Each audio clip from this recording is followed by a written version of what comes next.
At the beginning of the movie, we are introduced to Danish explorer Ejner Mikkelsen, who in 1909 embarks on a dangerous expedition to East Greenland. His mission is to search for a previous expedition team that went there to prove that no channel or Fort A separates East Greenland from the mainland. The United States claimed that Greenland was separated from Denmark by such a body of water, and thus not part of Danish territory. To stake its claim, the US sent a team, but that team never returned, likely due to Greenland's deadly climate, where ice and snow dominate most of the year. Only a few months are accessible. Mikkelsen sets out with one companion to search for the lost team. He eventually finds the frozen body of one of the explorers, along with notes referencing a stone cairn, a place where explorers hide important documents. But Mikkelsen is unable to continue due to his partner's deteriorating health and is forced to return to their ship. His companion's frostbitten toes have to be amputated, though the crew wants to return home. The sea is frozen solid, trapping them for months. Mikkelsen insists on going back out, this time to find the stone cairn and the evidence that could prove Denmark's claim. The crew refuses to join him, fearing for their lives, as they are all married and have families. However, one man named Ivar Everson volunteers. He's not an explorer, but a mechanic. Still, he has military experience and agrees to accompany Mikkelsen. Though Mikkelsen knows Ivar lacks knowledge of exploration, he needs a partner. They set out with 2 sleds pulled by dogs into the asterisk frozen wilderness asterisk. They travel by day and rest at night. Mikkelsen speaks very little, focused on recording every detail of their journey. The path is flat and straightforward until one day. Ivar increases the sled speed, leading to a crash into a crevasse. One of the lead dogs dies and they lose 2 weeks' worth of rations. Mikkelsen is furious, but he has no choice but to continue with Ivar, since no one else was willing to come.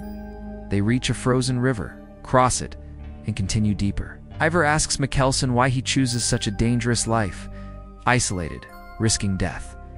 Mikkelsen explains how important it is to prove that no fjord separates Greenland from Denmark, or else the US might seize Greenland.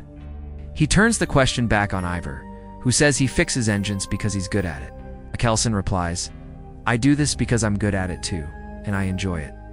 One night, Ivar is looking at a photo of women he found he doesn't know them but has imagined names for each. Shows it to Mikkelsen and asks which woman he would choose. Mikkelsen picks one and names her Naya. Ivar jokingly says he hopes they stay together forever. As the weeks go by, they face harsher conditions seem. Their journey becomes even more difficult. Many of their dogs die, and they are forced to feed the dead dogs to the surviving ones. Exhausted and worn out, they have now been traveling for 84 days. Ivar begins to doubt their mission and suggests turning back because they've run out of food, but Mikkelsen insists, we cannot return without proof. Their mission was to reach a stone cairn left by the previous expedition, which contained the evidence that Greenland and Denmark are part of the same landmass. One day, they spot the stone cairn in the distance. Overjoyed, they run to it and find a map and letter left by the previous explorers, stating that they had gone all the way and found no water body separating Greenland from Denmark. Some food supplies were also left behind for any future rescue or explorers. Mikkelsen and Ivar are thrilled their mission is a success. The explorers who left the cairn 3 years earlier must have realized they wouldn't survive to return, so they left the proof behind, hoping someone would eventually find it and validate their efforts. Let me know if you'd like the rest of the story translated or turned into a video script summary or SEO optimized description. Here's the full English translation of your provided text. The food had already run out, but here they managed to find something edible. After eating it, they begin heading back toward their people. However, they must return by August, because Mikkelsen had told his team that if they didn't return by August, they should leave without them. After this, they continue their journey. Along the way, their dogs start dying. So one day, they become extremely hungry and are forced to eat a piece of their dog's meat. As a result, they suffer from food poisoning, but luckily, they survive. They resume their journey once again. That night, the two of them stop to rest. The next morning, Ivor sets out into the snow to hunt, but returns empty-handed. Suddenly, he hears loud barking from the dogs and realizes something is wrong. He runs back to the camp and finds a polar bear that has already killed 3 of their dogs and is about to attack Mikkelsen. Ivor shoots the bear twice, killing it. However, by then, Mikkelsen has fallen into icy water. Ivor somehow pulls him out and stays with him for the next 2 days. As Mikkelsen's health has deteriorated badly, once Captain Mikkelsen recovers, they both decide to leave behind their heavy sled and continue forward without it, as dragging it any further isn't possible. They press on with their journey and reach a frozen river they must cross. By now, Captain Mikkelsen is convinced they won't be able to make it back. So, he builds a stone cairn and places the map they had brought from the previous cairn inside it before moving on. They somehow manage to cross the frozen river. By now, it's been 184 days of continuous travel. Suddenly, they spot the top of their ship and are overwhelmed with joy. They call out to their crewmates but receive no reply, because everyone has already left. The ship they saw is broken apart, and the crew had used its wood to build a cabin. Inside the cabin, they had left a year's worth of rations for them. The two go inside, saddened that their team had gone back, but Mikkelsen remains hopeful. He tells Ivor that a rescue team will come, and they just need to be patient. Meanwhile, in Denmark, the crew members who had returned are seen reporting to a government official. When asked why they left the two behind, they explained that their ship had broken, and they were rescued by local fishermen. Had they not returned with them, they too would have perished. One of them requests that another search party be sent to bring back Mikkelsen and Ivor, but the senior officer refuses, saying too many lives and too much money have already been lost in previous searches. The government cannot fund another one. Back in the Arctic, it has now been 242 days. Mikkelsen frequently tells Ivor that a ship will surely come to rescue them. Out in the cabin, they have enough food and even manage to repair a recorder to listen to music.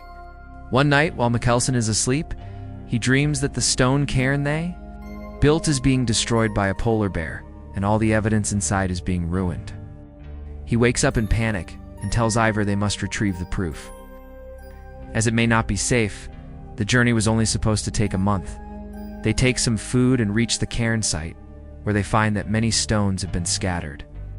A bear had indeed attacked it, attracted by the scent of food they had left inside.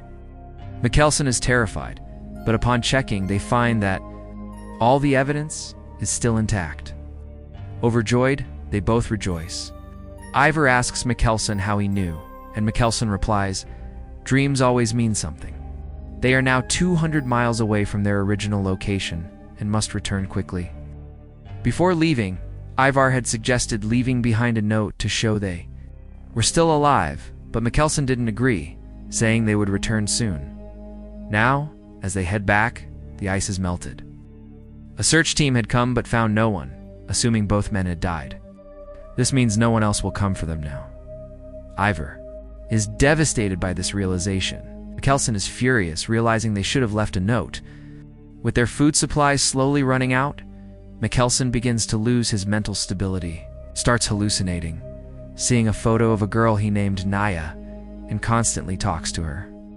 It has now been nearly 3 years. Meanwhile, in Denmark, we are shown Mikkelsen's friend, the same one who had previously arranged help for them. Let me know if you'd like this as a voiceover script, YouTube narration, subtitle file. Here is the full English translation of your provided Hindi text. He once again goes to his senior officer and says, "I am certain that both Mikkelsen and Ivor are still alive." Because when a team was sent to search for them, they found used dishes inside the cabin, which proves they were still living there. That's solid evidence. We must send another expedition to bring them back. But his request is rejected again. Meanwhile, we are shown that both Mikkelsen and Ivor are completely exhausted. All their hopes have vanished, as it's now been 3 years since they were stranded there, and no one has come to rescue them. One day, Ivor tells Mikkelsen that he saw Naya, the girl from the photo, in his dreams. This angers Mikkelsen deeply. He attacks Ivor and even fires a shot at him. Now, out of their 2 bullets, only 1 remains. Fortunately, Ivar is not hit and escapes unharmed. After the confrontation, Ivar calms Mikkelsen down and both of them return inside the cabin. The next morning, they hear a knock on their door. They assume it's a polar bear trying to break in and attack them. They load their last bullet into the gun and prepare to defend themselves. But before firing, they open the door and to their shock, there are people standing outside. They've come to rescue them. Rescuers take them aboard a ship and bring them back to Denmark. Once back, Mikkelsen and Ivar submit all their evidence to the senior officers, proving that Denmark and Greenland are connected by land. There is no large body of water or anything that separates them. This also means that America cannot claim territory there anymore, because now Denmark has solid proof. After this, both men become famous, as their achievement was something very few could have accomplished. Mikkelsen is even visited by the girl from the photo, the one he had named Naya. It turns out he already knew her and they were in love. Ivar hadn't known about this relationship earlier, but now he finally understands why Mikkelsen reacted so violently when Ivar said that Naya had appeared in his dream. 1 year later, Mikkelsen marries Naya. Mikkelsen and Ivar remain lifelong friends. Ivar, however, never again sets foot in the Arctic region. In the final scene, a real photograph of both Mikkelsen and Ivar is shown, revealing their true faces. And with that, the movie ends. Let me know in the comments which story you'd like to hear next. Hope you enjoyed this one. You want more such amazing survival stories? Don't forget to subscribe to the channel. See you in the next story. Until then, goodbye. Let me know if you'd like this version edited for YouTube narration, storytelling tone, or documentary style.